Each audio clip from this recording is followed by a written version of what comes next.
gas dryer, Whirlpool, not heating.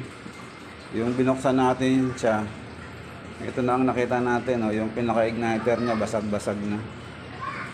Kaya papalitan na natin siya ng igniter. Ayan, ito yung ipapalit natin sa kanyang igniter. Ayan. Linisan lang muna natin.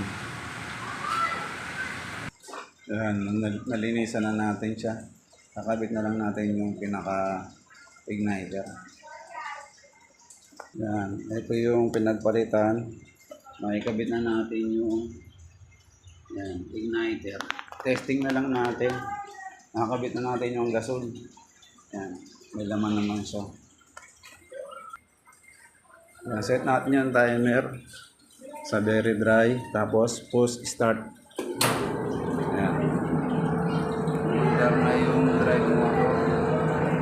Ayan, nagbaga na igniter ko yun. Tingnan mo. Diba? Nagbaga na siya. Ayan, nagbaga na siya. At bago mamatay yung igniter, dapat yan nagbuga ng apoy.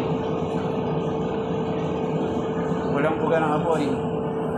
Ayan. Nagbaga na. Ay, nagbaga. Nagkapoy na siya. Ayan.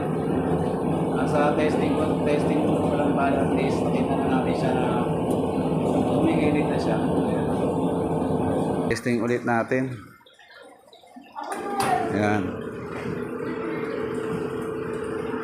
Ayos na yung kabit ng belt.